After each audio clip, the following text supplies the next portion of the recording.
Hello friends, मैं doctor Ashutosh Ranjan अपने channel doctor Ashutosh Ranjan medical class में आप लोगों का स्वागत करता हूं। आज हम लोग जानेंगे कि छोटे बच्चों में 1 दिन से 1 साल तक के बच्चे का ट्रीटमेंट हम लोग जानेंगे। बुखार खांसी का क्या ट्रीटमेंट होता है, क्या बेस्ट ट्रीटमेंट आप बच्चे को देंगे जो एक ही बार में बच्चा आपका जो है मरीज़ जो है आपका ठीक हो जाएगा और आपको जो है आप बहुत अच्छा पॉजिटिव रिस्पांस मिलेगा। कौन सा एंटीबायोटिक देना है, कौन सा एंटीबायोटिक बेहतर है, ज़्यादा बढ़िया रिजल्ट किसका है, खांसी में क्या देना है और कौन सा सेफ जो है एंटीबायोटिक है, मान के चला जाए। हेलो फ्रेंड्स, आप लोगों के लिए एक महत्वपूर्ण सूचना है। थोड़ा सा बीच में मैं वीडियो को डिस्टर्ब कर रहा हूँ। सूचना ये है कि आप लोग जितने भी मुझे कमेंट करते हैं कि सर इस वीडियो पे टॉपिक पे वीडियो बनाइए, तो आप लोग निश्चिंत रहिए। जिस कमेंट को मैंने लाइक किया है या रिप्लाई किया है उन सब पर मैं वीडियो ज़रूर ही बनाऊंगा। ये है कि एक दिन में सभी के टॉपिक को समझाना, वीडियो बनाना संभव नहीं है, ठीक। बट ये है एक दिन आगे पीछे धीरे धीरे करके ये सब टॉपिक मैं अपने स्क्रीनशॉट बना के मैं रखता हूँ और सबके टॉपिक को मैं क्लियर करूँगा। आप निश्चिंत रहिए। धन्यवाद। मान लीजिए कि एक 6 महीना का बच्चा है, ठीक है, तो उसे 102 बुखार है, ठीक है। आप जो है उसे कैसे ट्रीट करेंगे? सबसे पहले जब बच्चे का बुखार चेक किए तो 102 लगभग आया, ठीक। तो आप उसे क्या करेंगे कि पैरासीटामोल का 125 mg का सिरप जो है उसको 5 ml या एक ड्रॉप में भी जो है कि 125 mg आता है उसको दे देंगे।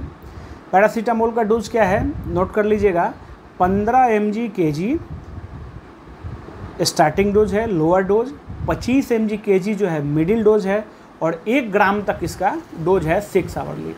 तो हम लोग जो है मिडिल डोज ले लेते हैं। 25 mg kg को जो है आप जब गुना करेंगे 6 किलो से तो लगभग जो है 150 mg जो है पैरासीटामोल बच्चे को आप आराम से दे सकते हैं। तो 125 mg भी देंगे तो कोई दिक्कत नहीं, 150 mg पैरासीटामोल आप उसे दे सकते हैं। अब उसके बाद उसे क्या करना है कि ओमिनाकोटिल ड्रॉप जो है आप उसको देना है, ठीक है। तो ओमिनाकोटिल ड्रॉप जो है 0.57 mg kg के हिसाब से दिया जाता है, ठीक है।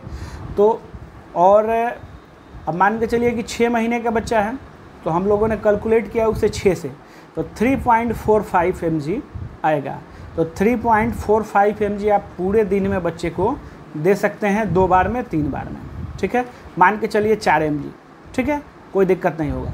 तो 4 mg, तो अब देखिए कि ड्रॉप में कितना जो है होता है, 1 mg में 1 ml ड्रॉप में जो है 5 mg प्रेडनिसोलोन होता है, ठीक है।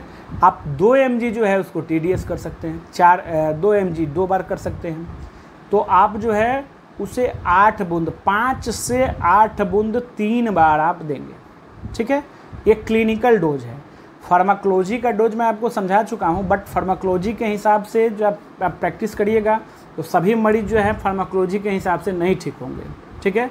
इसको जो है ओमिनाकोटिल को जो है बढ़ा के भी दिया जा सकता है, कोई दिक्कत नहीं। 5 mg तक जो है kg दिया जा सकता है, बट वैसे क्रोनिक कंडीशन में, ठीक है। तो इसमें कोई दिक्कत नहीं आने वाला है। तो आपको क्या देना है, 0.5 ड्रॉप टू 8 ड्रॉप TDS कर देना है, ठीक है। उसके बाद बच्चे को पानी का पट्टी करने के लिए बोलना है कि पानी का पट्टी बच्चे का करिए। 1 घंटा समय लगेगा, 1 घंटे में बुखार उतर जाएगा। बुखार में इंजेक्शन बच्चे को नहीं देना चाहिए, ठीक, रूल के हिसाब से। WHO का ये रूल है। WHO के रूल के हिसाब से प्रैक्टिस करिए, कभी भी सेफ रहिएगा, ठीक है। वैसे बहुत लोग गलती करते हैं, देते हैं, तो उन्हीं के साथ ये भी होता है। आपको सुनने को मिला होगा कि उस डॉक्टर साहब ने जो है उस बच्चे को इंजेक्शन दिया और बच्चा डेथ कर गया, ठीक। बच्चे को ICU में एडमिट करना पड़ा, सीरियस कंडीशन हो गया। इसलिए जो है सेफ प्रैक्टिस करिए, मेडिसिन से भी बुखार उतर जाएगा, क्या ज़रूरी है इंजेक्शन देने का। अपने सेफ प्रैक्टिस करिए, सेफ तरीके से। ये हो गया। अब इसके बाद जब बुखार उतर जा रहा है तो फिर बच्चे को क्या आपको ट्रीटमेंट देना है। बुखार उतरने के बाद फिर बच्चे को आपको एंटीबायोटिक देना है, ठीक है। तो सबसे बेहतर एंटीबायोटिक जो है ग्राम नेगेटिव पॉजिटिव दोनों में काम करेगा, सेफोडॉक्सिन इस गर्मी के दिन में, और ठंडी के दिन में आप एमोक्सिक्लेव देंगे, मेगा सीबी वगैरह देंगे, क्योंकि गर्मी के दिन में एमॉक्सिक्लेब से जो है एमॉक्सिसिलिन से पेट जो है झड़ने लगता है, लूज मोशन होने लगता है। तो सेफ्रोडॉक्सिम कभी भी दे सकते हैं, कहीं दिक्कत नहीं, इसी से मैंने सेफ्रोडॉक्सिम को चुना है। सेफ्रोडॉक्सिम का डोज होता है 5 to 10 mg kg, तो 10 mg kg के हिसाब से BD डोज दे सकते हैं। तो 6 kg का बच्चा है, ठीक है, 50 mg सुबह और शाम उसको आराम से दे सकते हैं, 60 mg डोज आया, ठीक, ये समझ लिया हम लोगों ने। अब इसके बाद आपको खांसी का सिरप जो है उसको देना है, ठीक है, खांसी का सिरप देना है। तो खांसी का सिरप देना है तो मान के चलिए कि एम्ब्रोक्सल, गुआफेंसिन और लिवोसल्बुटामोल का ड्रॉप आपको देना है, क्योंकि बच्चे को कंप्लेन ये भी है कि सर्दी खांसी और साथ में जो है कि दम भी उसका फूल रहा है, ठीक है, ये भी कंप्लेन बच्चे को है। तो ऐसा है कि आप एम्ब्रोडिल एलेक्स ड्रॉप देंगे। तो इसका डोज कैसे निकालेंगे, देखिए इसमें 3 मेडिसिन है, तो तीनों में किसी एक मेडिसिन का डोज आप कैलकुलेट कर लेंगे तो जो है कि आपका डोज क्लियर एकदम एक्यूरेट हो जाएगा। जैसे मान के चलिए हम लोग एम्ब्रोक्सल का डोज कैलकुलेट कर लें, सिरप में जो है 5 ml में 15 mg आता है।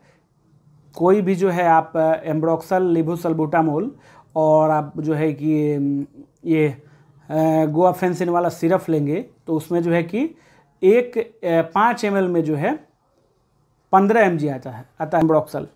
क्लोरमफेनरामाइन जो है, अब देखिए इसमें एक और सिरप आपको देना है सीनारेस्ट। आप पैरासीटामोल को अकेले देंगे तो केवल आपको 1-2 दवा और भी देना पड़ेगा, इसलिए बढ़िया है कि आप पैरासीटामोल कॉम्बिनेशन में दीजिए, जिसमें 125 mg पैरासीटामोल, 1 mg क्लोरमफेनरामाइन और फेनाइलफेरिन है, सीनारेस्ट नाम से ड्रॉप आपको मिलेगा। ड्रॉप दे सकते हैं, सिरप दे सकते हैं, 6 महीने के बच्चे को सिरप भी देंगे, कोई दिक्कत नहीं है, ठीक है।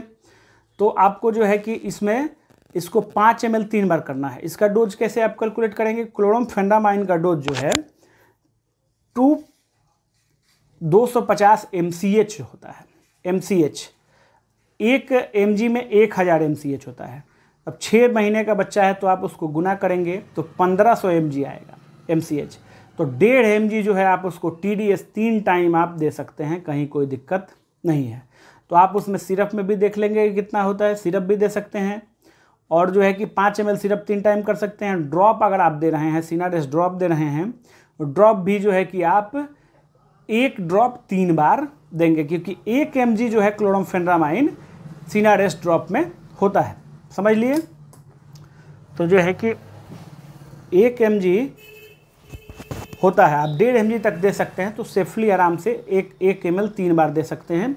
सिरप देंगे तो 5 ml 3 बार देंगे, ठीक है। अब हम लोगों ने ये समझ लिया, एम्ब्रोक्सल समझ लिया, ये खांसी के लिए सिरप दोनों एलएस और जो है कि सीनारेस्ट, ओमिनाकॉर्टिल का डोज मैं पहले ही बता चुका हूँ, सेफ्रोडॉक्सिम का डोज बता चुका हूँ। हाँ, एक एजिथ्रोमाइसिन छूट रहा है। जब क्रोनिक पेशेंट हो, ज़्यादा कफ हो और बुखार नहीं ठीक हो रहा है तो इसमें एजिथ्रोमाइसिन भी ऐड करेंगे। तो एजिथ्रोमाइसिन ऐड करेंगे तो क्या डोज होगा, 10 mg to 30 mg। 10 mg middle dose है, 30 mg जो है सीरियस डोज है, सिंगल डोज है। तो मान के चलिए कि 6 महीने का बच्चा है, 6 किलो वजन है, ठीक है, 10 × 6 60 mg इसको जो है आप दे सकते हैं। तो 5 जो सिरप होता है 100 mg का एजिथ्राल सिरप, उसको आप ले लीजिए और उसमें से जो है आप 3 ml सिरप उसको सिंगल डोज दे सकते हैं। 20 × 60 mg हो जाए, क्योंकि उसमें 100 mg 5 ml में होता है, ठीक। अब हम लोगों ने जो है लगभग डोज को समझ लिया है। अगर इसके बाद भी आपको कोई दिक्कत हो तो आप मुझे कमेंट करिएगा और डोज का इमेज मैं इसमें बीच में दे ही दूंगा, आप उसे पिक्चर को स्क्रीनशॉट बना के रख लीजिएगा, ठीक है। इसके बाद भी जो कोई दिक्कत होता है आप मुझे कमेंट करके पूछ सकते हैं। आज हम लोगों ने समझा कि छोटे बच्चों में क्या आपको खांसी और बुखार में दवा देना है, और ये मेरा जो है कि क्लिनिकल प्रैक्टिस और हॉस्पिटल के प्रैक्टिस में आजमाया हुआ जो है कि फॉर्मूला है। आप जिसे भी देंगे निश्चित ही रिजल्ट मिलेगा। दवा क्या क्या देना है एक बार रिपीट करा देते हैं, सेफ्रोडॉक्सिम, एम्ब्रोडिल एलेक्स ड्रॉप, सीनारेस्ट ड्रॉप या सिरप दोनों, या एलेक्स ड्रॉप या सीनारेस्ट ड्रॉप या सिरप दोनों कर सकते हैं। और जो है इसके बाद आपको ओमिनाकॉर्टिल देना है। ओमिनाकॉर्टिल का डोज मैं बता ही चुका हूँ, वीडियो में देख लीजिएगा। एम्ब्रोक्सल जो है कि सब बता चुका हूँ मैं। हाँ, एजिथ्रोमाइसिन अगर जो है कि सीरियस हो गया है ज़्यादा नहीं ठीक हो रहा है जल्दी, तो एजिथ्रोमाइसिन उसमें ऐड करेंगे, उसका भी डोज मैं बता चुका हूँ। वीडियो थोड़ा सा लंबा हो गया फ्रेंड, बट ये जानकारी आपको कैसा लगा आप मुझे ज़रूर बताएं। धन्यवाद।